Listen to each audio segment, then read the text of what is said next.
Hello and welcome to episode number 35 of Supercalifragilistic. My name is Christian Rauchenwald and today we're going to talk about the J-curve and how to avoid it in business.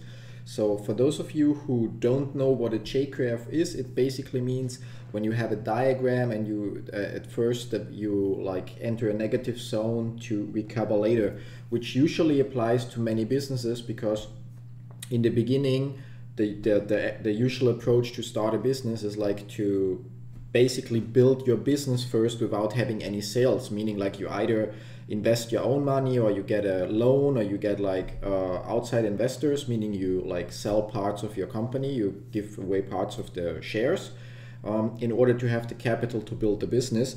And then once you've built the business infrastructure, at some point then you're gonna start selling or promoting your service and you're gonna start to make money, and then you're gonna start basically paying back your debt, or if possible buying back shares from those investors, which probably will not happen because they invested because they want to make the big bucks with you.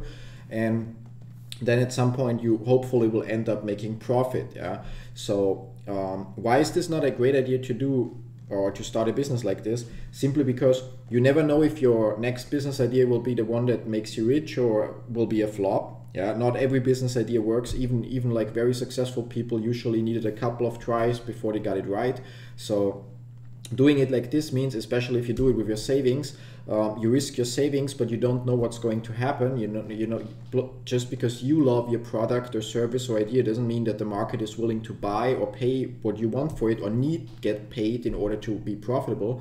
And therefore it's a really bad approach. And if you get outside funding, if you get a loan, you pay a lot of interest, which makes it even harder for you to like become profitable. And if you use venture capital, you basically give away parts of your company. You lose the ownership. Maybe you're still like the majority shareholder, but in the end you give away a lot. It may help you jumpstart things because you will have the cash to build the business part of your business faster.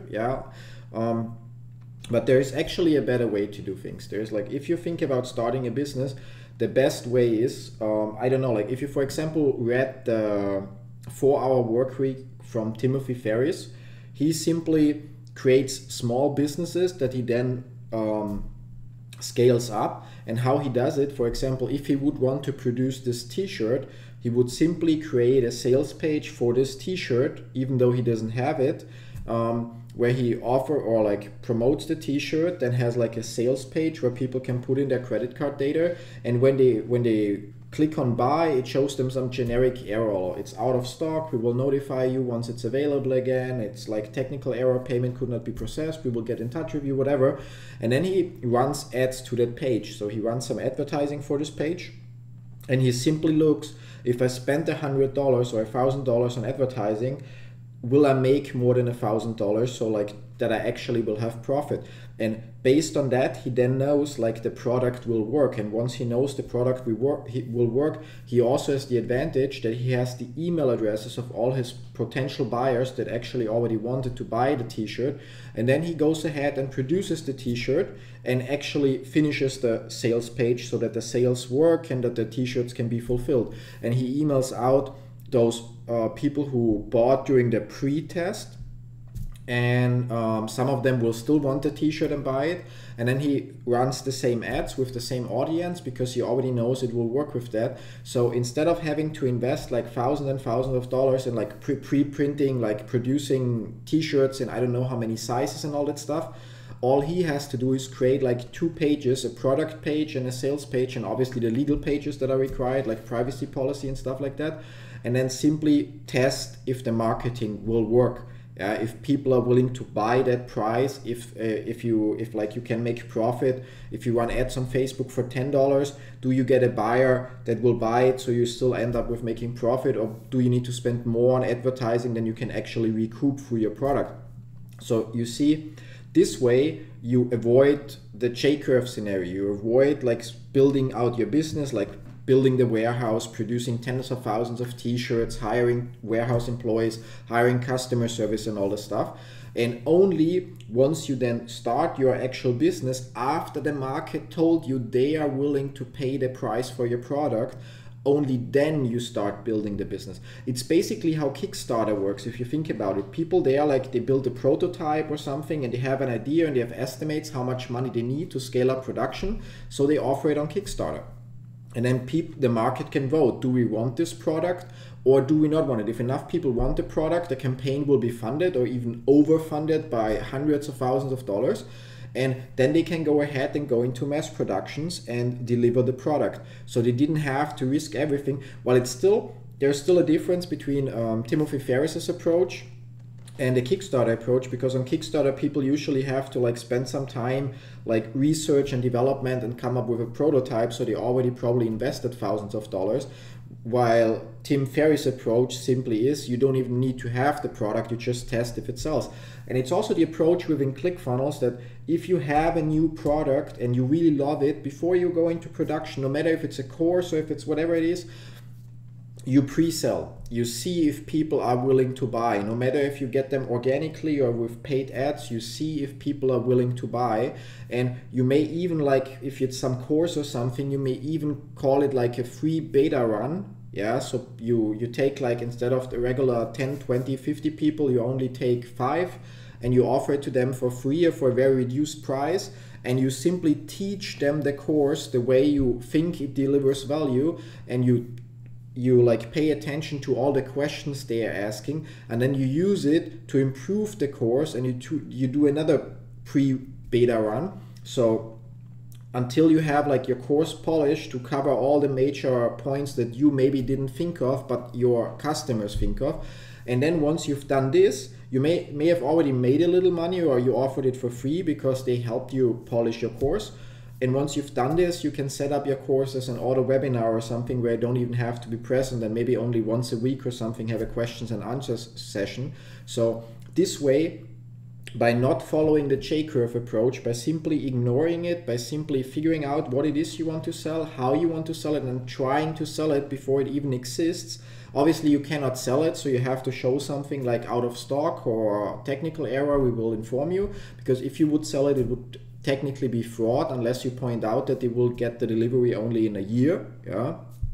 But the main point is, this way you do not have to invest your money and time into things that will not work, because all you have to do is like create a sales page, order page, and error page where you tell them why their order couldn't be processed. You will get the email addresses along the way, so you can also promote them other things that are related to the product they wanted to buy and so on. So there's like an endless list of benefits to doing it like this. Of course, if you want to go out and how to say, like, invent something totally new, you can do that, but then ask yourself in the end, like, even if you would want to create something brand new that hasn't been there before, wouldn't it be safer to simply model something that already works for others, so you have like a stable income stream from that business, and then you can invest it into your great idea? Because nobody knows, if something doesn't exist yet, nobody knows if the market will love it. And don't forget, just because people say this is great, I probably will buy it, yeah, it doesn't mean that they are going to buy once it's live. It's like when you start when years ago I started my first company, or not my first company, but one of my second online store, I think it was, with my girlfriend back then. It was like an online store for pet supplies and stuff like that, and all her friends also had pets and horses, and all of them obviously told her, if you ever start something, I will only buy at your store. Well, and they still all the time bought at other stores, simply not because the product wasn't in store for us, but it's like, yeah, I just was there close to their store and I needed it urgently, so I bought it there, and blah blah blah. So the point is, like, don't rely on people telling you that's a great idea and I would definitely buy it if it exists. Simply create a sales page and see if people buy it. Let them vote with their wallet and their credit cards. Once they vote, yes, we want to buy it, and once you know how much you have to spend for advertising to get a paying customer and how much profit you will have left, then you can like devote your time and money to making the thing live, to create it. Yeah. In some cases, if you know you can get it started within 4 weeks, You could even start actually pre-selling it and make like a discount and say it's like a pre-launch discount, and already announce the launch date, when it will be shipped, when it will go live, whatever. But you will already make money while creating the final product. So it's really a great way. Plus, in your order confirmation page for those pre-sales, or on the page somewhere, you could ask people what it is they are expecting from your course, product, or whatever, and then use this during the creation of your product, course, service, or whatever it is you're promoting, to refine or redefine, or like, you know, improve the final product so it blows your customers like away, like it like blows their mind. It's like you over deliver. Then you like not only what you propose or what you told them they will get, but you also like answered all those things that they mentioned. It would really be great, I'm expecting this, and so on. So this way you save time, you save money, you save nerves, and the best of all, it will be 100% your business, because you do not need outside funding. You will not have to pay interest, and even if for some reason you will need a loan to get started, you will only get that loan once you already ask the market if they are willing to pay you back. So if you will have a successful future with your idea, so you will know you will be able to repay that loan, and it will not be like ruining your life. That said, yeah, I'd like to know what you think about this approach, like the build your business side first, or build your sales and marketing side first approach. Yeah, one is like costing you money in the beginning, and then may like scale faster because you have the infrastructure ready. The other one may like no, like one makes you no money in the beginning and scales faster, yeah. And the other one may like already make you money in the beginning, even before you launch your product. But then obviously requires a huge effort sometimes, depending on what it is, to scale, for example, your production, yeah, or your warehouse, or whatever it is you're doing. So that said, curious about your opinion. Thank you for watching. Talk to you tomorrow with episode number 36. Bye-bye.